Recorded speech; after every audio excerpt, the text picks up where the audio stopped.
presidente, al compañero Said Abdelrahim, 1.000.000 de gracias por su presentación. Ahora vamos a continuar con la presentación de Álvaro Alba.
Primero, muchas gracias por la invitación del colectivo de Estudiantes por la Paz a participar en esta conferencia y el interés de ellos en acercarse a una mejor comprensión del pasado para conocer el presente y las alternativas para un problema que nos atañe a todos.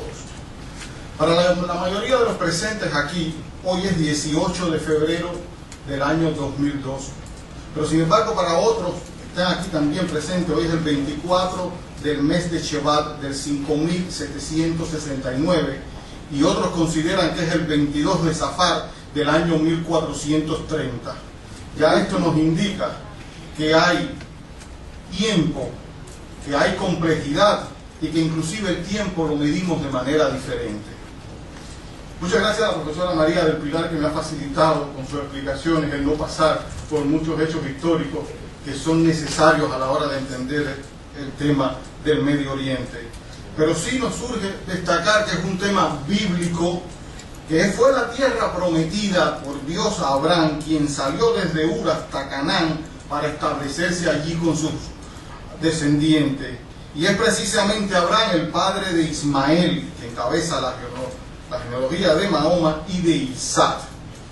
Y que precisamente en estas tierras bíblicas estaban los reinos de Saúl, de David y de Salomón, que fueron los que se encargaron, sobre todo Salomón, de construir el primer templo.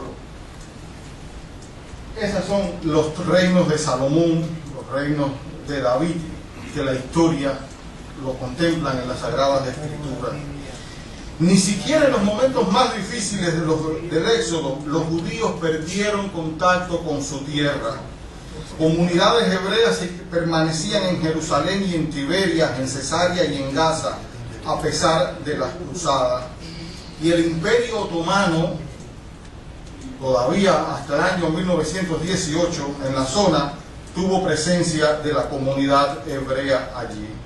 La profesora hizo referencia a la declaración de Balfour, habló de la partición por parte de las Naciones Unidas del territorio de Palestina en dos estados, el de Israel el 29 de noviembre del 48, la proclamación el 14, y hay un precedente que en términos legales es interesante, que fue la partición de la India y Bangladesh en el año 47, que era también un mandato británico, y también por decreto de Naciones Unidas se partió el país en dos, y debido a las tensiones después en tres, cuando nació Bangladesh en los años 70.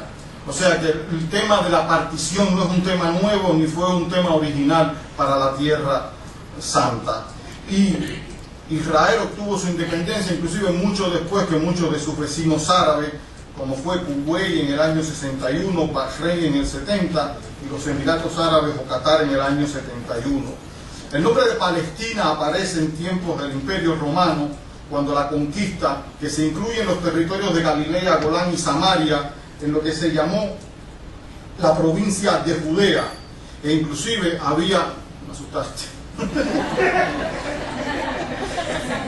Sí. No, la campana. Yo creo que es el placer del estudiante y del profesor tocarle la campana.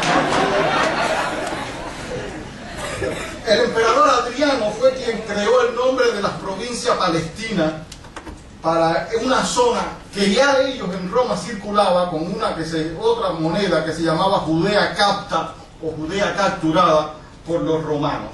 Y lo hace para romper toda identidad judía en una zona donde el nombre de Palestina deriva de los filisteos o los pilisteos. Los palestinos, en este caso, cuando se refieren, hacen su mención a los filisteos y a los pilisteos, que sería el nombre latino, el nombre castellano. Para sobrevivir toda esta penuria, los hebreos fueron esparciéndose por el mundo y las cruzadas hicieron más sangre en la zona, y fue un kurdo, Saladino, quien detuvo a los cruzados que asesinaban con la misma fiereza a musulmanes y a judíos.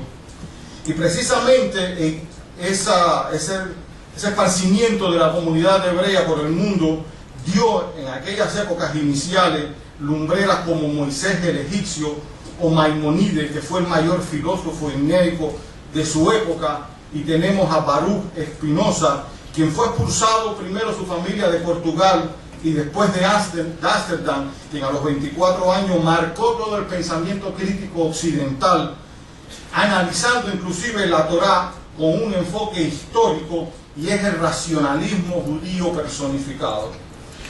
A finales del siglo XVIII cobra fuerza y auge en el centro de Europa, hacía referencia a la profesora Theodor Herzl, quien crea el movimiento sionista, porque Sion y Jerusalén es lo mismo.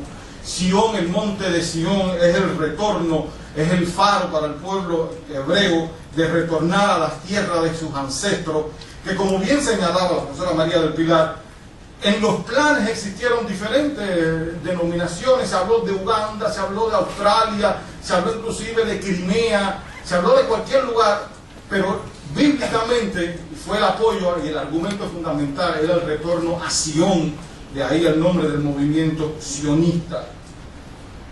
Esa fue la partición de India y Pakistán en el año 47. Aquí están las cruzadas, los imperios que formaron los reinos, y este es Teodoro Herzl, quien el padre del sionismo actual. En un inicio las comunidades judías y árabes vivían en paz dentro del Imperio Otomano, que sojuzgaba con fiereza tanto a los árabes como a los judíos. Y en 1919, acabada la Segunda Guerra Mundial, desaparece el Imperio Otomano, Heizman y Faisal firman un acuerdo de convivencia mutua que no fue acatado por los demás jeques y califas árabes.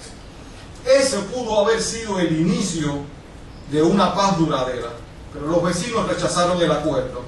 Y están las primeras revueltas árabes de los años 20, 21, 29, se repitieron en el 36, en el 39, y todas alentadas por el muftí de Jerusalén, Amir al-Husaniyi. Inglaterra crea una comisión a finales de los años 30, la comisión de Lord Pell, que recomendó la partición del territorio para evitar mayores calamidades. La Primera Guerra Mundial termina con el Imperio Otomano y los